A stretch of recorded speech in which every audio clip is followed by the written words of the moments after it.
The Wes Penre Papers. A Journey Through the Multiverse. The Second Level of Learning. http://wespenre.com. Appendix A, Paper Number 1. Updates on the remarkable Michael Lee Hill case, Part 1. Proof of UFOs over Lake Erie. By Wes Penre, Thursday, November 9, 2012. 1. Abstract. An introduction to this extraordinary story. There is an eerie feeling about Lake Erie. The Great Lakes in America and Canada have always been a subject for supernatural discussions. Ships have sunk with crew members and all, and strange lights have been seen over the lakes for at least over 100 years. Sailors and people living by the lakes have a great respect for them. But the Great Lake that has probably created the most controversy of all times is Lake Erie. Not only because of what I told in the remarkable Michael Lee Hill case, in the first level of learning, but because this is not a new phenomenon. UFO activity has been going on there at least since the 1800s.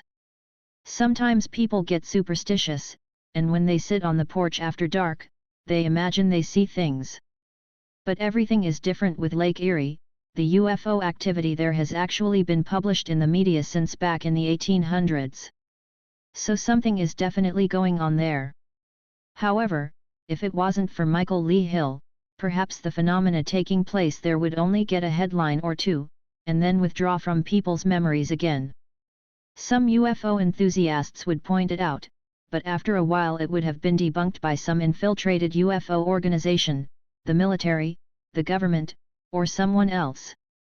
When Michael came into the picture in 2006 and started spreading the message of what he was seeing, anyone who had the agenda to debunk such experiences was working overtime. The UFOs Hill saw and filmed were explained as airplanes, firework, China firework blown off by party people, atmospheric phenomena, illusions, delusions, and, the reader gets it, it was the whole spectrum. And when Hill went on national TV with his experiences, the debunkers were there, trying to talk him down. But he also got support from unexpected places, by people who helped backing up his story, and the more Michael dug into this whole UFO phenomenon out on the lake, the deeper the rabbit hole went, it seemed. It eventually went so far that his projects were getting sabotaged from higher up, so to speak. Hill is quite a determined man. I've come to know him over the last 2 years or so, and he doesn't give up easily. Not so this time, either. When he noticed he'd run into a wall, and no one wanted to touch his story with a 10-foot pole, afraid of something, he turned to me again. I am not a big media man or a news anchor, I am not holding lectures, I'm not having any books people can buy in the bookstores, albeit a lot of material on the internet, and I'm not big on interviews, either. I'm more a person with a passion and a life mission to learn new things and educate people in what I learn, and as long as I can, I want to do it for free. I've never charged for any of my material. However, my point is that I don't have the same amount of visitors and listeners as David Icke, David Wilcock, and definitely not as many as CNN, History Channel, and other cable stations which have previously highlighted Hill's material.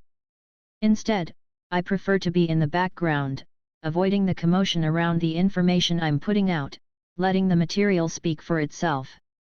Hill knows this, but we both thought that this was perhaps the way to go for now in order to get the whole story out. There are still media willing to discuss his UFO films and how and where these films were taken, but the rest of the story is too hot to touch, it may burn someone's fingers. Therefore, Michael Hill and I decided that he'd give me his information and I could do whatever I wanted to do with it as long as I published the truth about his experiences. Additionally, we decided not to talk to anybody about this project, because Hill's attempts had been sabotaged before, in fact, pretty recently, as we shall see. I read through the material he gave me and saw a pretty amazing story unfolding from it. This had to do with so much more than just sightings over Lake Erie. Something very ancient, and hidden deep in the shadows, was now coming to surface in this very material. And not only that, his whole story including the one that was never told in public coincides pretty well with what I have been researching and writing about in these papers over the past year. Suddenly I understood why no one wanted to touch this, and why there were certain powerful people who did not want this story to come out. The idea to keep a low profile with it until it's time to publish, Michael and I thought was a good idea, and we decided to do so. But let's back up to get some coherency to this. I would strongly suggest the reader reads, or reviews, in case you have read it before, the paper I wrote on Michael Lee Hill on May 6, 2011, PFC paper number 2, The Remarkable Michael Lee Hill Case, http://westbenry.com/remarkable-michael-lee-hall-case.htm right parenthesis and then return here and continue with this next section. By doing this, the reader gets a much better picture of what this is really all about. 2. How Michael Lee Hill's projects got sabotaged. A phrase many writers use is, let's start from the beginning. This time, however, I'm going to start at the end. I guess that can work too, on occasion. After all, isn't that what they do in Hollywood films sometimes? Although this could make a pretty good Hollywood movie, it's anything but. After years of having spotted and reported giant multicolored orb-shaped UFOs over Lake Erie, close to where he lives, Michael Lee Hill thought it was time to tell the rest of the story. Around March 2012, he and Spike TV got in touch with each other, and Spike TV were willing to do a documentary on Michael Lee Hill's experiences. Michael was thrilled, because there was a huge budget involved, and they even had an actor, Andrew, who was going to play the young Michael in the documentary. So everything was not only planned, but the whole film project started and kept rolling. The film team came to Michael's house, checked out the surroundings, Michael showed them exactly where the sightings had taken place, and the creative discussions began on how everything should be done. It all looked very promising. A very inspiring project was then in the works, and during a 6 months period, from March to October 2012, Spike TV worked closely together with Michael to get the story just right. Michael worked very hard, and like I said, there was a huge budget set aside for this, because there had been so many sightings over Lake Erie over a long period of time, and Michael is the one who has collected the most evidence of what is occurring over Lake Erie. Then, all of a sudden, in October Michael was told by Spike TV that they unfortunately had to terminate the project. He just couldn't believe it, when everything went so well. He asked why they had come to such a decision, but the answer was vague and he was told that his story was just too big. It had been decided from authorities, in this case, probably Viacom, that the filming should stop and the team return home. Michael was devastated. He had spent 6 intense months of his life, not only working hard together with the Spike TV team, but he had also literally been tortured by being put through a lie detector test by the chief of police of the New York Police Department. Some of the documentary was filmed in New York. In addition, he hadn't requested 1 single cent in exchange and had given all his research into the Lake Erie UFO story to Spike TV. Michael felt betrayed and said to me that this is my life and what has happened, and it could have been a great opportunity for the world to really understand the bigger story of what is happening in the Great Lakes area. Apparently, someone did not agree to that this story should be told, and as we move along we will understand just how big this story is. Now, this would be bad if it was a single occurrence, but unfortunately there is more. In October, the same month the Spike TV project was closed down, the annual popular Pythagoras conference was supposed to be held in Kentucky. Every year it has a lot of prominent speakers in physics, astronomy, archaeology, quantum physics, and controversial subjects such as exopolitics, the study of extraterrestrial species, paranormal phenomena, and the spiritual evolvement of the human species. 2 of the guest speakers were supposed to be Dr. A.R. Borden of Life Physics Group California, LPGC, and Michael Lee Hill. It is my understanding that Dr. Borden was going to speak on the incoming Planet X, A.M.E, the wave of the supernova, and the importance for humankind to claim our sovereignty as a biokind, biological entities, something I have brought up quite a bit as well in the papers that are preceding this appendix. Michael, on the other hand, had planned to continue on his mission to tell his story to a larger audience. He was happy, because now he had both Spike TV and the Pythagoras conference going at the same time. He felt he was starting to get his message out. This was before Spike TV closed the project down. Sandra Sabatini, a friend of both A.R.S. and Michael Lee Hills, is a great Pythagoras conference enthusiast, and spends a lot of time, and her own personal savings, into this project. As the reader can see, it was scheduled to have some quite well-known guest speakers, many in the alternative field. It was going to be held on October 10 to 14, 2012, and had quite a few corporate and media sponsors. Sandra herself had put a six-figure dollar amount of her own money into this project. Being in contact both with Michael, Dr. Borden, and others connected with LPGC, I know that everybody was very excited about this event. However, this event was, just like the Spike TV project, cancelled. This conference was even cancelled in the last minute. An upset Sandra Sabatini wrote on the LPGC Facebook page on October 5, emphases in bold italics are mine. Immediate release.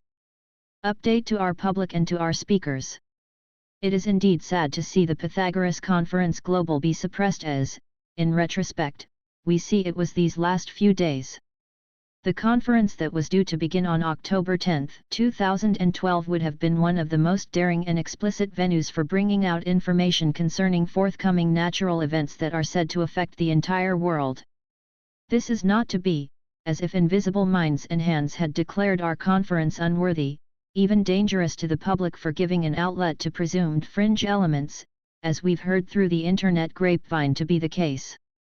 Let it be publicly known that we at Pythagoras take pride in carefully selecting speakers who are informed in their areas of specialty, and who are recognized in their fields and on the internet as knowledgeable and respected people. This year we had selected a core of such caliber of speakers. But the invisible minds and hands denied our public, indeed, the American people, access to what our speakers would have shared with everyone at the venue and through the internet.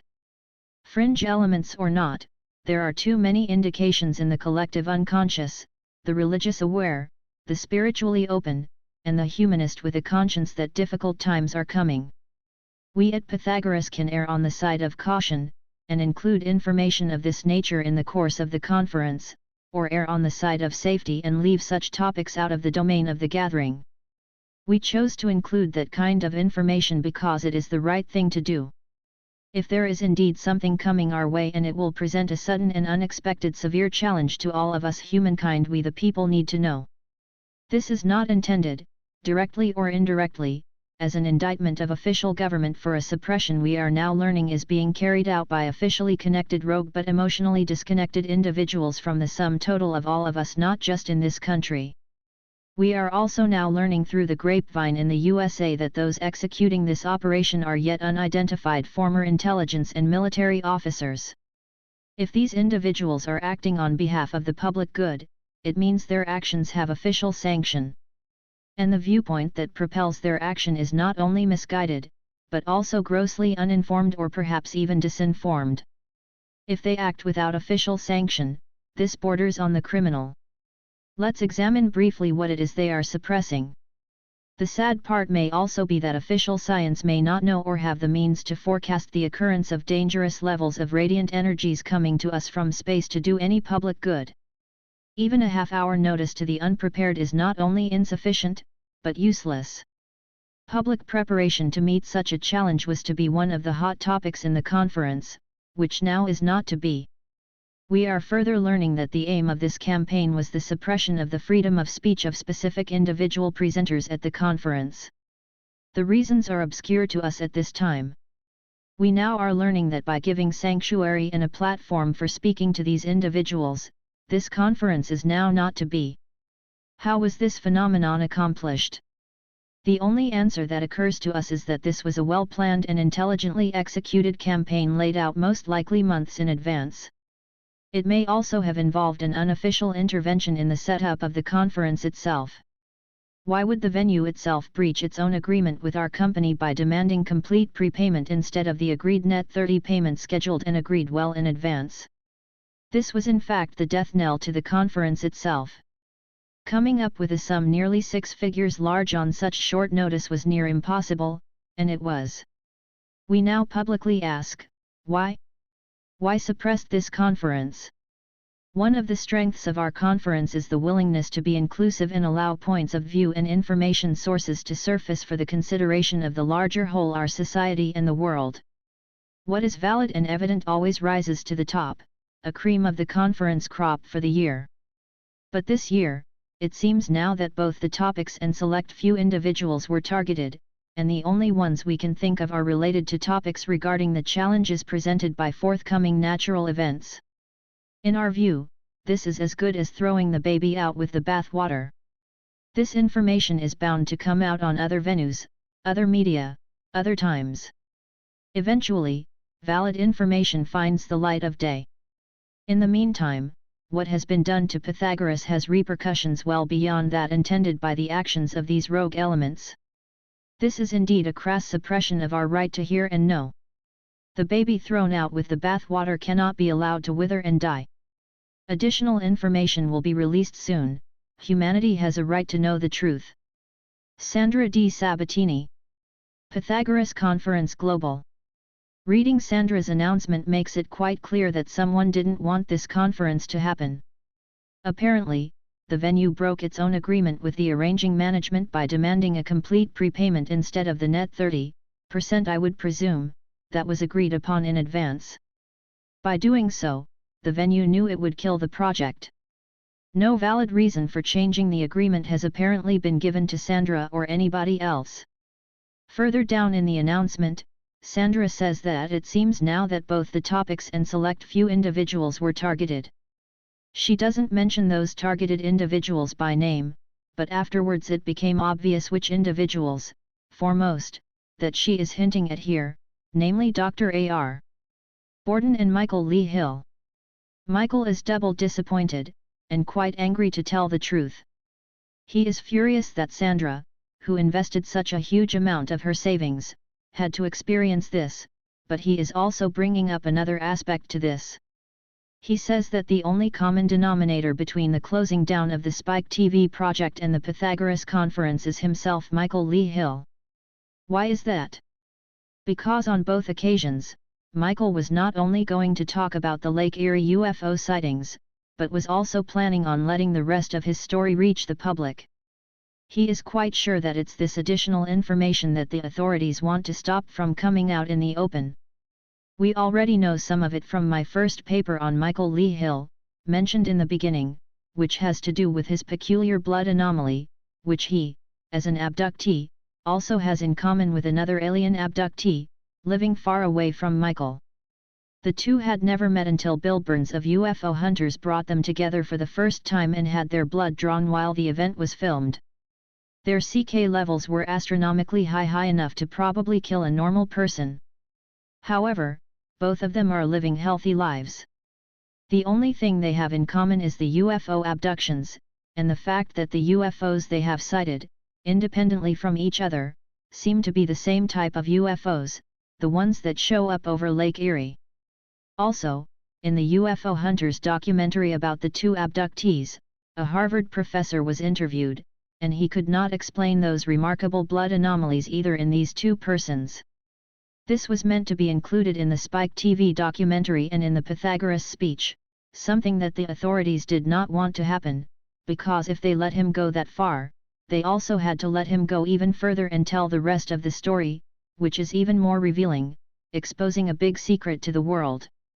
The consequence of Michael's speech, if spread widely and broadly, would be that the government, and ultimately the authorities behind the scenes, the global elite, have to admit that there is an alien presence on Earth, something that consequently will lead towards a full disclosure of the UFO phenomenon. This can't be done, because then the government's criminal secret number one would be revealed at the same time. We know what this secret is, it is called Technology Transfer Programs, TTP.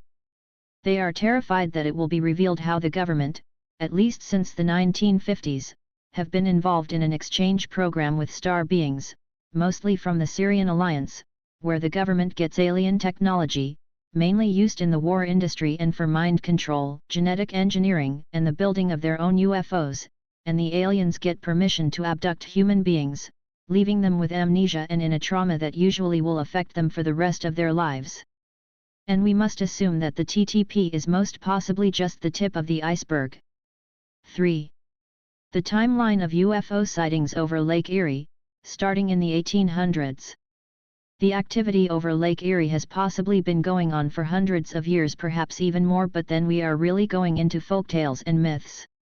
This is something we can research, of course, and it would be quite interesting, but we already have a long timeline with registered and documented events as far back as 1860, and that is pretty impressive. Starting in 1860, these similar events follow the families around Lake Erie for generations. August 18, 1860.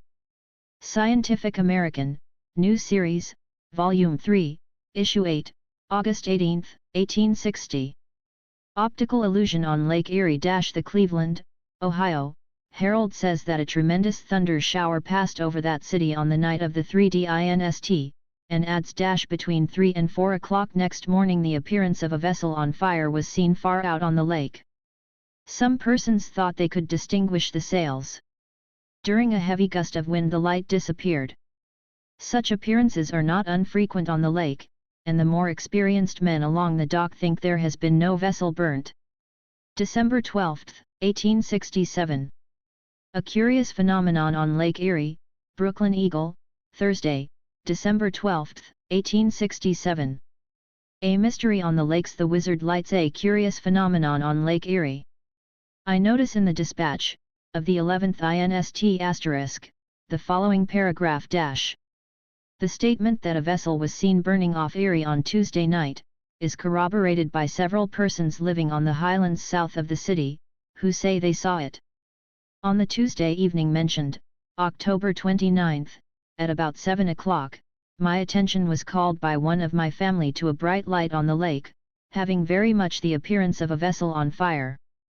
Bringing several objects into range, I watched the light for some time to ascertain whether there was any perceptible motion. The wind was blowing hard at the time down the lake, and a vessel would naturally drift rapidly to leeward, at all events as soon as the propelling power should be interfered with the fire. No motion, however, in any direction was to be discovered, and at once concluded that it was nothing more than the mysterious light, which for many years past, at longer or shorter intervals, has been seen by the inhabitants at this point on the lake shore. The light has made its appearance generally, if not always, in the fall of the year, and usually in the month of November, and almost always during or immediately after a heavy blow from the southwest. The most brilliant exhibition of the light I have ever seen was during the night of the 24th or 25th, as nearly as I can recollect, of November, 1852. It had been my fortune to witness the burning of the steamer Erie, near Silver Creek, several years before, and the resemblance which this light bore to that of the burning steamer was so strong that I confidently expected the arrival of the boats from the wreck during the night. Others with myself watched the light for perhaps 2 hours, and with the aid of a good night glass obtained what seemed to be a very distinct view of the burning vessel. The object appeared to be some 200 or more feet in length upon the water, and about as high above the water as an upper cabin steamer, such as was in use upon the lake 20 years ago. At times the flames would start up in spires or sheets of light, then away from side to side, and then die away, precisely as would be the case with a large fire exposed to a strong wind, and 2 or 3 times there was the appearance of a cloud of sparks, as if some portion of the upper works had fallen into the burning mass below. The sky and water were beautifully irradiated by the light during its great brilliancy. The light gradually subsided, with occasional flashes until it disappeared altogether. The light of Tuesday evening, although very brilliant for a time, was not nearly so brilliant nor of so long duration as that of 1852. I am told that this light was seen by mariners on the lakes as long as 50 years ago, but I am not aware that it has ever been made the subject of philosophical speculation or investigation, or, in fact, has ever obtained the notoriety of a newspaper paragraph before. The only theory approaching plausibility I have heard is that the shifting of the sands caused by the continued and heavy winds of autumn has opened some crevices or seams in the rock of the lake bottom through which gas escapes, and that this gas, owing to some peculiar condition of the atmosphere with which it comes in contact, becomes luminous, or perhaps ignited, and burning with a positive flame. That there are what are called gas springs in the water along this portion of the lake shore is a well-known fact, and that highly inflammable gas in large quantities exist at a comparatively shallow depth on the shore, has been sufficiently proved by the boring of wells at different points, as at Erie, Walnut Creek, and Lock Haven, and by natural springs at Westfield and Fredonia. But whatever the cause, the light is a curious fact, and well worthy the attention of those interested in the investigation of the phenomenon of nature. April 17, 1966. A police chase with a UFO depicted in the 1970s Steven Spielberg film Close Encounters of the Third Kind was inspired by an actual event that happened right here in Ohio. The chase started on the morning of April 17, 1966. Several police crews followed an object they could not identify. Lee says the deputy who first encountered the object described what he saw.